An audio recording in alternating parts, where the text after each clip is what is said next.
you are deaf, dumb, blind, stupid, or probably poor. My name is Maxwell Jacob Friedman. You can hear all about me and my best friend Cody Rhodes at AEW Insider. What's up, peeps? We're back. As always, I'm your host, Lee Benson. Thank you so much for joining us for our YouTube edition of the AEW Insider. If you haven't tuned in to our past videos, we did hit 300 subs and we did have our giveaway. The video is posted on our YouTube at the AEW Insider. The winner of the last giveaway was The Shape. So if you are The Shape, make sure you get in touch with me. You have until December the 1st to claim your WWE Elite Fiend action figure. You can hit me up on Twitter at the AEW Insider 1. You can leave a comment in any of the YouTube videos, or you can email me at the AEW Insider at gmail.com so I can get your information and I can send your prize out to you. Also, at the end of the video, we will go over our new giveaway because it is awesome. Since I did get the PS5, I started doing gameplay videos. So I got gameplays of like Spider-Man, Marvel Morales, Dead by Daylight, what have you. So if you're into video games and you want to see some cool vids, definitely check out some of our new gaming videos. Anyway, this is the AEW Insider, so let's start with some AEW. Now, there have been rumors that Kenny Omega is working with an injury. Kenny Omega then confirmed that he has a torn labrum, but he has been able to avoid surgery thanks to AEW's medical team and his trainer, Bryce Reddy. Kenny said, "So you know, a torn labrum, as you know, it's no laughing matter. That's a surgery. But I have a very talented and unbelievable trainer, and you know our doctors, of course. They're always monitoring and making sure we're doing okay. But our trainer, Bryce Reddy, is just the next level kind of guy. He has kept me together and in a condition where I'm able to perform. As long as I make that and I see him 2 or 3 times a week, I can lift. I have full range of motion. I just need to make sure that I can look after it and I can avoid having the surgery. I can't afford having time off."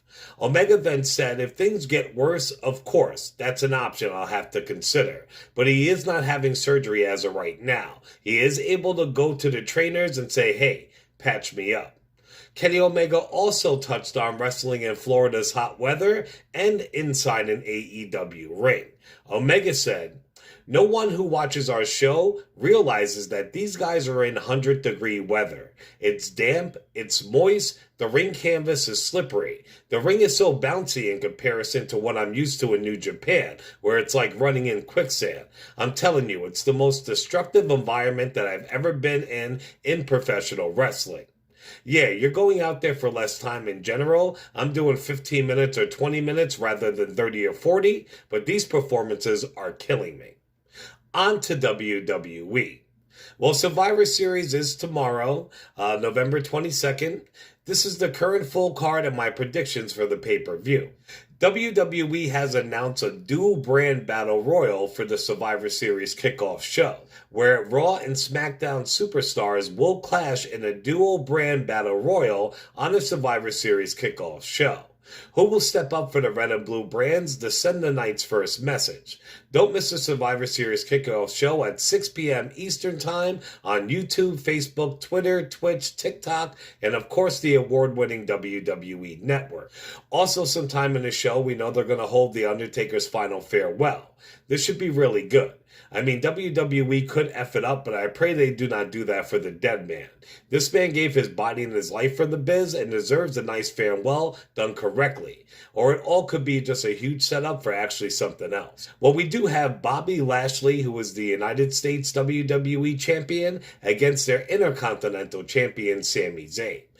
Personally, I think this is going to be a great match. The Hurt Business is legit one of my favorite things on Raw, as well as much as I love Sami Zayn on SmackDown. For some reason, though, I'm going to go with Sami Zayn.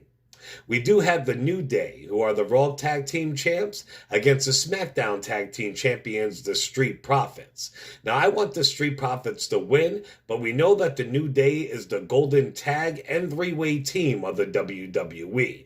This one's definitely a toss-up. They usually cater to the kids and fans at pay-per-views, so you would think the New Day's going to win, and they might. But I'm going with the Street Profits. matches. Next up, we have Asuka, who is the Raw Women's Champion, versus SmackDown Women's Champion, Sasha Banks. I really do not care about this match at all. It's a damn shame what they done to Asuka after her call-up from NXT. The Kabuki Warriors was cool, but that was one bright spot and a lot of dark. Banks is injury prone and never holds on to the belt that long. So to me, this is a throwaway match. But I'm going to go with Sasha Banks, unless, of course, Carmella comes and interferes again and gives Asuka the win. But I'm going to go with the boss. We also have the Women's Survivor Series match, which is Team Raw, Nia Jax, Shayna Baszler, Lacey Evans, Peyton Royce, and Lana, versus Team SmackDown, which consists of Bianca Belair, Ruby Riott, Liv Morgan, Natty, and Bayley. Now, on my podcast, I did pick Team Raw. I mean, how could you not? But after SmackDown aired, I'm going with Team SmackDown. Bayley has been and is fantastic since her heel turn and her women's title run. Natty's also a legend in the ring. Now, Baszler and Jax are dominant as fuck, but they're always bickering, and I think that's what's going to cost them the match. So I'm going with Team SmackDown. Next up, we have the Men's Survivor Series match, which is Keith Lee, AJ Styles, Sheamus, Braun Strowman, and Riddle repping for Team Raw. And then we have Kevin Owens, Jey Uso, King Corbin, Seth Rollins, and Otis repping for Team SmackDown. I was originally going to go with Team Raw. I think Raw is an awesome, dominant, kick-ass team. Rumors were that Big E was actually supposed to join Team SmackDown, but they put Otis in the spot. This whole Big E thing isn't going well since the split. This singles push run, it's going nowhere so far. But anyway, Team Raw is dominant as fuck, but you can see AJ thinks he's the captain. Everybody else wants to be the captain. There's way too much fucking machismo and male ego on that team, and it's going to make them lose the match. So for the Men's Survivor Series match, I'm going with Team SmackDown. And finally, to close out the pay-per-view, we do have the WWE Champion, Drew McIntyre, versus the Universal Champion, Roman Reigns. Now, Drew won his belt back off of Orton. I have no idea why they even bothered to take it off of him in the first place. It just makes zero sense. Drew is a beast and definitely can take on Roman, but Roman's story is so fucking hot right now, I do not see him losing and slowing down the momentum that he has going on. So I'm going with Roman Reigns. Ringside News reports that WWE found themselves in a class action lawsuit from the city of Warren, Michigan's police and fire retirement system. This lawsuit for the police and firefighters pension fund was due to alleged misconduct concerning the company's dealings with Saudi Arabia, and it has been settled. WWE settled the Saudi Arabia lawsuit out of court for $39 million. There were multiple lawsuits filed against WWE regarding shareholders being misled on relations with Saudi Arabia and what happened when the flight coming back was delayed.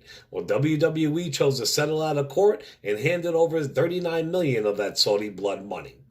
WWE is looking for a new lead writer, and a job posting for it was discovered this week. There are a lot of rumors going around about who WWE is going to replace or just who they're going to be adding to the team. Ringside News exclusively reported that the company has hired and fired several people who were responsible for maintaining continuity in the last year as well. Brian Gerwitz, who was with WWE from 1999 to 2015, chimed in. He said, "I'm happy to get started. I assume we all realize the folly of fighting for the brand supremacy just 1 month after a draft when brand loyalty/identity cannot be properly established and has no meaningful stakes. The matches can feel forced and meaningless. I'm fired, aren't I?" CM Punk out of nowhere replied saying, "I'll do it with you. We'll get KD that Emmy." Another huge WWE star has joined Cameo, and it's none other than the Dead Man, aka The Undertaker, one of the most iconic superstars in WWE history. Undertaker made his WWE debut at Survivor Series on November 22nd, 1990. To commemorate the 30th anniversary of his debut, the Dead Man will create 30 personalized video messages on Sunday, November 22nd. He is only doing 30 personalized messages, and they cost $1,000 a pop. So he will make 30 G's, and Cameo, of course, will take their 25% cut. As at the time of this recording, the 30 tickets are almost completely sold out.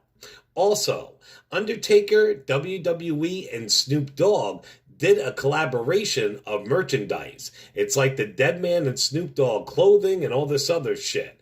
At first it struck me as very weird, but their reasoning is that both of them are legends in their professions, and both of them pretty much kicked off their careers 30 years ago to this date in November. I'm not digging it personally, but I'm sure a lot of people will. It is rumored that Killer Cross will be returning from injury sooner than later to NXT. No plans have been revealed about what they're going to do with him once he's back, but Cross is coming. On to Impact Wrestling. Well, the trio of the Rascals has signed with a different company. Everybody and their mother said that they signed with WWE. On Impact Wrestling Tuesday night, they said their farewell. If you ask me, all three of those guys are huge talents and matured a hell of a lot since their time in the ring during their Impact run.